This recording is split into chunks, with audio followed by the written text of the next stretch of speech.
왜 악한 사람이 성공하고 의로운 사람은 바보가 되는가? 왜 벼락이 착한 사람들과 죄인들에게 똑같이 떨어지는가?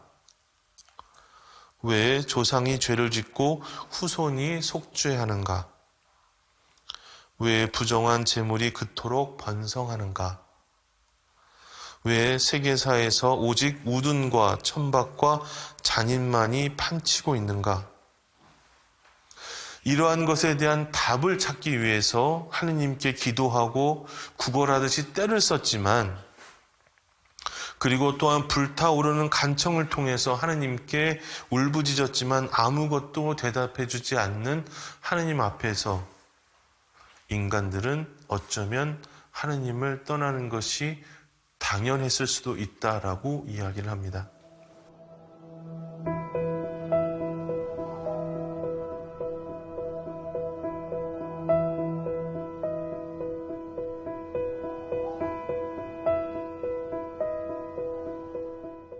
영적 문해력에 대해서 조금 더 구체적으로 우리 신앙의 자리로 이제 어떤 신앙의 어떤 도움을 받으실 수 있도록 이제 제가 설명을 좀 해드리고 있습니다. 그래서 오늘은 영적 문해력을 은총의 측면이라는 것, 우리가 고통을 이해하고 고통을 은총의 차원으로 우리가 받아들이는 차원에서 조금 같이 한번 설명을 좀 드렸으면 합니다. 그런데 우리가 좀 생각해 볼 것이 있습니다. 그냥 영적 문해력이라고 하면 하느님이 어떻게 우리 안에서 활동하시고 우리가 어떻게 하느님 안에서 살아가는가라고 생각을 하면 그냥 식별이라고 우리가 쉽게 이해할 수도 있을 것 같아요. 그냥 열심히 식별하면 되는 거지라고 할 수 있는데 굳이 왜 어렵게 영적 문해력이라는 말을 쓸까? 제가 이 부분에 대해서 조금 설명을 드리겠습니다. 이제 와서 설명을 드려서 죄송합니다만 이 긴 부분을 설명드리지 않고서는 제가 왜 이 이야기를 하는지를 말씀드릴 수 없을 것 같아서 이제서야 좀 설명을 좀 드립니다. 그냥 식별이라고 하면 될 것을 왜 굳이 영적 문해력이라는 표현을 따로 쓰는가라는 것입니다. 이렇게 좀 쉽게 좀 표현을 해봤으면 좋겠습니다. 이렇게 쉽게 표현한다고 하는데 쉬울지 모르겠습니다. 한국 사람들의 특성 중에 빨리빨리 모든 것들을 이렇게 탁탁탁 문제점을 해결하는 것들이 좀 있는데 그것이 신앙의 방식에도 좀 적용되는 게 아닌가라는 생각을 해봐요. 그러다 보니까 우리가 식별이라는 것도 너무나 쉽게 적용을 하게 되고 그것들을 어떤 문제 해결의 방식으로만 받아들이다 보니까 신앙의 어떤 그 풍성한 의미, 은총의 차원 이런 부분들을 우리가 놓치게 되는 것 같아서 오히려 넓은 차원에서 우리의 신앙의 깊은 그 맛을 우리가 찾아갈 수 있도록 하기 위해서 제가 조금 다양한 측면을 고려하기 위해서 영적 문해력이라는 표현을 굳이 쓰게 되었습니다. 우리 한국 사람들이 가지고 있는 특성을 제가 좀 어떻게 설명드릴 수 있을까라고 좀 고민을 좀 많이 해봤는데 영어 공부하는 거에 좀 비교할 수 있지 않을까라는 생각을 해봐요. 우리 한국 사람들의 영어 공부와 관련돼서는 보통 그런 얘기 많이 하잖아요. 영어 공부 많이 한다. 영어 단어 많이 외우고 문법 열심히 하고 독해는 잘하는데 외국 사람 만나면 말 한마디 못한다. 혹시 이런 표현을 저 때만 그랬는지 모르겠지만 그러다 보니까 요즘에는 영어 회화를 따로 공부하잖아요. 그러니까 요즘 수능 공부하기 위해서 수능 공부 영어 따로 하고 또 외국 사람들 만나기 위해서 외국 사람들을 만나기 위한 회화 공부도 따로 한다는 겁니다. 그러면 그 안에서 영어라는 게 뭐냐라는 거죠. 그러니까 영어의 어휘력은 늘어나고 문법을 통해서 그것을 우리가 문법적으로는 잘 알지만 실제로 외국 사람들을 만났을 때 그 사람들과 소통하기 위한 언어가 되지 못한다라는 것입니다. 영적 문해력이라는 차원에서 영적 어휘력, 독서력, 구성력이라는 표현을 쓴 것도 이런 차원이라고 생각합니다. 우리가 어떻게 살아야 되는지를 잘 알아요. 하느님이 구세주고 미운 사람 용서해야 되고 우리가 때 되면 무엇을 해야 되는지는 다 잘 압니다. 용서해야 되고 사랑해야 되고 이 모든 것들은 다 잘 알아요. 그런데 실제로 나한테 상처를 준 사람을 우리가 어떻게 해야 될지 모른다는 겁니다. 마치 영어 단어는 머리에 가득 찼지만 외국 사람을 만났을 때 말 한마디 못하는 어떤 그런 사람들처럼 우리가 나에게 상처 주는 사람을 만났을 때, 그리고 내가 정말 도움을 줘야 되는 사람, 돌봐줘야 되는 사람을 만났을 때 우리가 그 사람을 신앙적인 차원에서 대하기보다는 용서해야 되는데 왜 용서 못하지? 사랑해야 되는데 왜 사랑하지 못하지? 이런 차원으로 우리가 그냥 발만 동동동동 구르다가 에이, 내가 할 수 있는 게 아니네 라고 혹시 포기해버리는 것은 아닌가라는 것입니다. 그렇기 때문에 우리가 영적인 차원에서 접근하는 것 자체가 이렇게 단순한 것이 아니다라는 차원의 말씀을 제가 드리고 싶은 것입니다. 우리가 개별적으로 무엇을 해야 되는지, 즉 성경을 통해서 드러난 예수님의 말씀을 우리가 아는 것도 중요하고, 그리고 그것이 일상의 삶 안에서 나에게 어떻게 하느님이 보여주시는지도 중요하고, 하지만 이것이 궁극적으로 하느님과 나의 인격적인 관계라는 차원으로 넘어갔을 때 이 세 가지가 다 어우러지기 위해서는 또한 무엇이 필요한가에 대한 것도 우리가 고려해야 된다는 겁니다. 성경 따로, 일상의 삶 따로, 하느님과의 인격적인 삶 따로, 이렇게 따로따로 우리가 있다 보면 결국에는 우리 삶 안에서 신앙이 그냥 의미가 없는 것으로 우리가 그 맛을 느끼지 못할 수 있다는 겁니다. 정리해서 말씀드리면 영어 단어 외우고 문법 공부하고 독해는 하지만 외국 사람 만났을 때 오히려 그것이 두려움이 되어버리는 그런 관계가 되지 않도록 하기 위해선 이 모든 것들을 우리가 복합적으로 우리의 삶 안으로 가져오려는 노력들이 우리에게 필요하다는 것입니다. 자, 그러면 이러한 것들을 우리가 우리의 삶 안으로 가져오기 위해서 영적 문해력을 우리가 키워야 된다라고 제가 말씀을 드리고 있는데, 이런 그 영적 문해력의 차원으로 우리가 하나님께서 우리에게 무엇을 하시는가라는 것들을 우리가 가지고 오게 되면 제일 먼저 우리에게 드는 질문들은 그거는 똑똑한 사람들만 하는 거 아니야? 그거는 배운 사람들만 하는 거 아니야? 정말 그렇다면 하느님이 우리한테 뭘 해줄 수 있는지 답을 해봐 라고 할 수 있습니다. 제가 말씀드리는 것은 막연하게만 이렇게 우리가 생각하는 것이 아니라 실제로 하느님이 누구신지, 하느님 때문에 내가 모든 것을 포기한다는 것이 나에게 어떤 의미인지, 하느님을 위해서 내가 모든 것들을 포기한다고 했을 때 내가 과연 포기하는 것이 구체적으로 무엇인지라는 것들이 내 삶 안으로 직접적으로 들어오는 체험을 하게 되면 우리가 부딪히게 되는 질문들은 우리가 생각했던 것보다 훨씬 더 다르다는 겁니다. 마치 외국 사람들을 우리가 실제로 탁 만났을 때 느끼는 그 당황스러움과도 비슷하지 않을까라는 생각을 해봅니다. 아무리 영화 회화를 많이 해도 갑자기 외국 사람이 나타나서 말을 건넨다고 하면 당황하는 것과 비슷할 수 있지 않을까요? 자, 그렇다면 우리가 하느님과의 인격적인 관계, 하느님이 정말 나의 삶 안으로 들어온다라고 했을 때에 직접적으로 나에게 다가올 수 있는 질문들에 대해서 한번 보다 구체적으로 이야기를 나눠보았으면 합니다. 가톨릭의 위대한 신학자 중에 한 분입니다. 칼 라너 신학자는 기도의 절실함과 그 축복에 대하여라는 책에서 역사 일의 사람들이 답을 찾고자 했던 오랜 질문들에 대해서 이렇게 이야기를 합니다. 왜 악한 사람이 성공하고 의로운 사람은 바보가 되는가? 왜 벼락이 착한 사람들과 죄인들에게 똑같이 떨어지는가? 왜 조상이 죄를 짓고 후손이 속죄하는가? 왜 부정한 재물이 그토록 번성하는가? 왜 세계사에서 오직 우둔과 천박과 잔인만이 판치고 있는가? 인간들이 이러한 물음 앞에서 아무런 대답도 주지 못하는 하느님을 원망하는 것은 어쩌면 너무나도 당연한 것일 수 있다라고 칼 라노는 이야기합니다.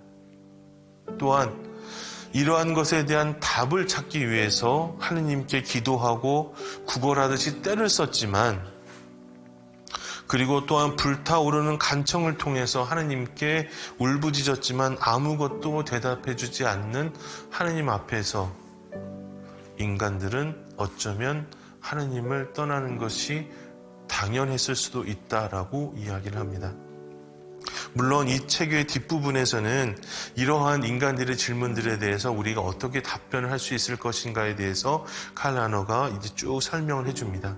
신학자로서 이런 오래된 질문들에 대해서 어떻게 답변할 수 있을 것인가에 대한 것들을 이야기해 주지만, 이런 궁극적인 질문들에 대해서도 분명히 이야기를 해주십니다.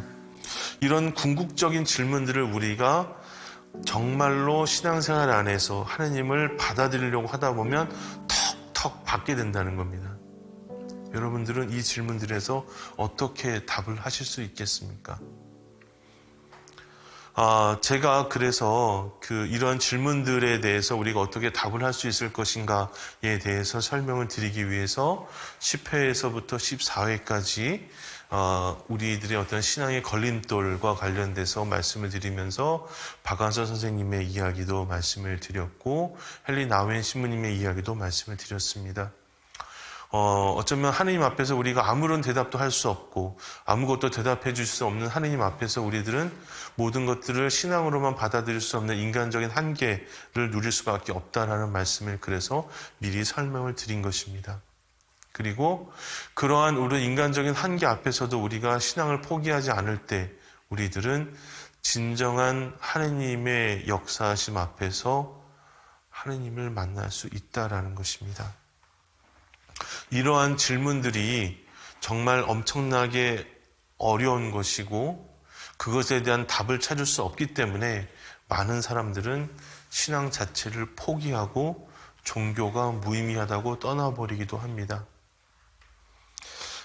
이러한 상황 앞에서 베네딕토 16세 교황님의 말씀을 좀 되새겨보게 됩니다.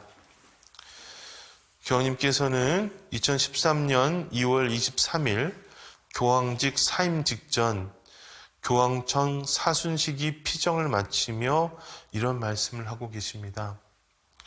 신앙이란 세상의 어둠 속에서 하느님의 손길을 잡은 채로 고요히 그분의 말씀을 듣고 그분의 사랑을 바라보는 것 외에 다른 것일 수 없습니다. 베네딕토 교황님께서, 16세 교황님께서는 특별히 아우슈비츠를 방문하셔서 2차 세계대전의 그런 참상들을 끊임없이 바라보시면서 이런 세대에서 어떻게 우리가 하느님에 대한 이야기를 할 수 있을 것인가에 대한 고민들을 하셨습니다. 또한 베네딕토 16세 교황님께서 초안을 작성하시고 프란치스코 교황님께서 덧붙여 완성하신 신앙의 빛 57항에는 이런 내용이 나옵니다. 신앙의 빛이 이 세상의 고통들을 망각하게 하지는 않습니다. 고통받은 이들은 얼마나 많은 신앙인들에게 빛의 중개자가 되어 왔습니까? 프란치스코 성인에게는 한센병 환자가 그러하였고 콜카타의 마더 데레사 복자에게는 가난한 이들이 그러하였습니다. 그들은 그 고통받는 이들 안에 감추어진 신비를 이해하였습니다. 그들이 그 고통받는 이들에게 가까이 다가갔을 때 그들의 모든 고통을 제거할 수 있었거나 모든 악을 설명할 수 있었던 것은 분명히 아니었습니다. 신앙은 우리의 온갖 어둠을 다 몰아낼 수 있는 빛이 아니라 밤중에 우리 발걸음을 인도하는 등불이며 우리의 여정을 위해서는 그것으로 충분합니다. 하나님께서는 고통받는 이에게 모든 고통의 이유를 밝혀주시지는 않지만 고통에 함께하시는 현존으로 응답하십니다. 하나님께서는 고통받는 이들에게 모든 것을 납득하게 할 수 있는 설명을 주시지는 않습니다. 그보다 하나님께서는 그들과 함께 하시는 현존의 방식, 그리고 빛을 향한 문을 열어주기 위하여 그 고통의 역사와 연관된 선의 역사라는 방식으로 대답하십니다. 그리스도를 통하여 하나님께서는 몸소 우리와 함께 이 길을 가시며 우리가 그 안에 있는 빛을 볼 수 있도록 당신 시각을 주시고자 하셨습니다. 고통을 견뎌내신 그리스도께서는 우리 믿음의 영도자이시며 완성자이십니다. 어떤 고통의 문제를 우리가 정말 우리의 삶의 차원, 신앙의 여정으로 확 끌어당겨서 우리가 정말 하나님과 인격적인 관계를 맺으려고 했을 때는 우리는 어쩔 수 없이 고통의 문제, 하나님의 부재, 이런 것들을 우리가 받아들이게 됩니다. 이런 것들을 우리가 영적인 차원에서 받아들이는 것이 중요하다고 말씀을 드렸고, 그것들을 통해서 우리가 하나님의 뜻이 무엇인지를 발견해가는 과정이 영적인 문해력으로서 우리에게 중요하다는 말씀을 드리고 있는데, 그렇다면 이것은 특별한 사람, 어떤 지적인 능력이 있는 사람, 어떤 선택받은 사람들에게만 가능한 것인가 라는 생각을 해볼 수 있을 것 같습니다. 저는 그것이 절대 아니다는 말씀을 드리고 싶습니다. 왜냐하면 이런 영적 문해력의 주체는 하느님이십니다. 나의 노력이 아니라 하느님의 은총으로 우리가 하느님에 다가가려고 할 때 하느님께서 보여주시는 것입니다. 우리가 누구인지, 우리가 무엇을 하려고 하는지, 우리가 누구에게 다가가려고 하는지를 우리가 잊지 않을 때 우리는 하느님과 함께 고통받고 하느님과 함께 슬퍼할 수 있는 하느님과의 인격적인 관계성을 만들어갈 수 있다라는 것입니다. 그런 의미에서 이춘선 마리아 어머님의 이야기를 좀 나눠드리고 싶습니다. 11남매 중에 아들 4형제가 신부가 되셨고 한 분의 수녀님을 두셨습니다. 그리고 손자 중에 한 분도 신부님이시라고 하더라고요. 네 신부님의 어머니라는 책을 쓰셨는데 이 책에는 이춘선 마리아 어머님의 일기와 기도시가 담겨 있습니다. 이 그 책에 담겨 있는 내용을 좀 나눠보았으면 합니다. 어머님께서는 1921년도에 태어나셨기 때문에 북한에서 이제 6.25 때 내려오셨고 이제 뭐 어떤 그 교육이나 이런 것들을 받지 못하셨겠죠. 그리고 양양, 강릉 이쪽에 있으면서 이제 전쟁이 끝나면 다시 이제 돌아가겠다라는 희망을 가지고 사시면서 그곳에서 이제 교리교사도 하시고 뭐 이렇게 하셨다고 하더라고요. 그러면서 많은 교육을 전문적으로 받지는 않았지만 오로지 신앙 안에서 살고자 노력을 하셨습니다. 1997년도 10월 30일에 쓰신 기도입니다. 1997년도에 쓰셨으니까 75세 때 쓰신 시게 되겠네요. 이제 성모님께 쓰신 내용입니다. 이 성모님께 쓰신 내용은 이제 엄마라고 다정하게 부르면서 이 내용을 이제 쓰셨습니다. 기도시입니다. 엄마, 나는 아파요. 괴로워요. 나는 왜 평화가 없을까요? 나는 왜 영혼의 위안 같은 것 느끼지 못할까요? 성체조배를 해도 자꾸 시간만 들여다보고 집에서 기도해도 시간만 보고 나는 왜 그럴까요? 악의 세력인가요? 엄마, 당신의 작은 딸이 병들었어요. 영혼 육신이 다 병들었어요. 어떻게 하면 영육이 다 건강해질 수 있을까요? 어머니 가르쳐 주세요. 앞길이 막막해요. 신앙도 사랑도 평화도 없어요. 그저 참아야 할 일만 숱하게 나와요.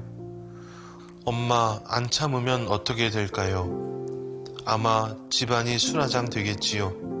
엄마, 결혼생활 56년 참았어요. 이제 앞으로 얼마나 더 참으면 될까요? 엄마, 몸만 안 아파도 좋겠어요.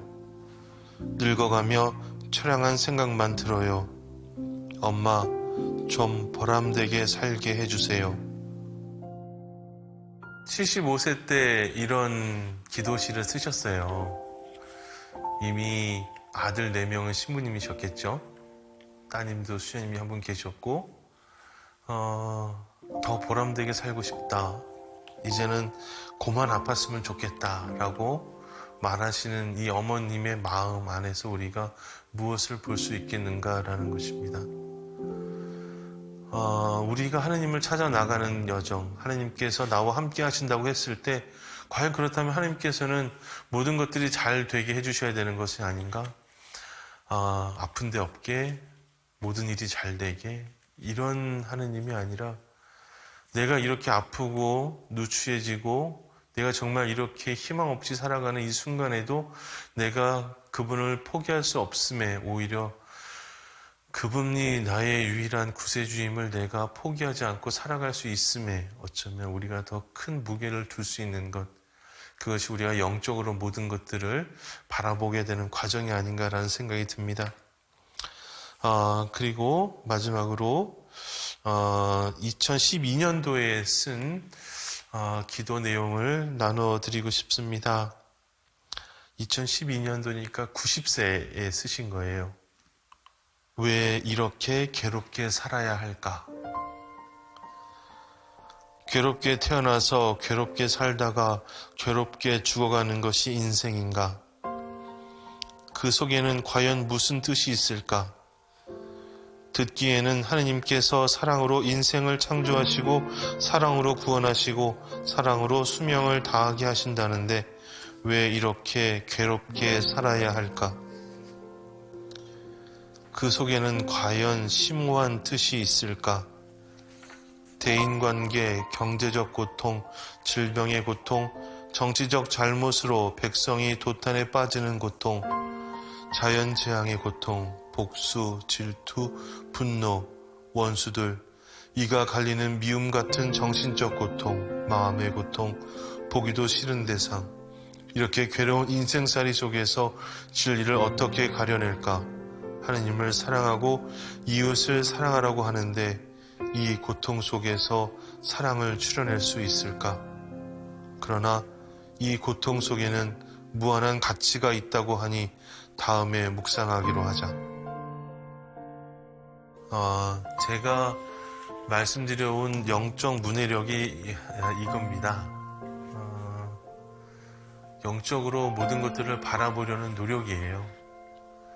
90평생을 살았지만 아직도 이해되지 못하는 하느님, 아직도 이해되지 못하는 고통의 문제, 그럼에도 불구하고 이 고통 속에 무한한 가치가 있을 것이다 라고 생각하고 다시 한번 용기를 내서 하느님의 뜻을 찾아보려고 하는 노력, 이것이 바로 영적 문해력의 작업입니다. 단순히 고통이 무엇인지 의미를 찾고 사랑해야 되고, 그런데 내가 사랑하지 못했으니까 잘못했고 내가 고통을 참아내지 못했으니까 잘못했고가 아니라 이 모든 것들 안에서 역사하시는 하나님이 과연 누구신지를 끝까지 찾아보려고 하고 끝까지 그 의미를 우리가 발견하려고 하는 그 여정 자체가 우리의 신앙이다라는 것입니다.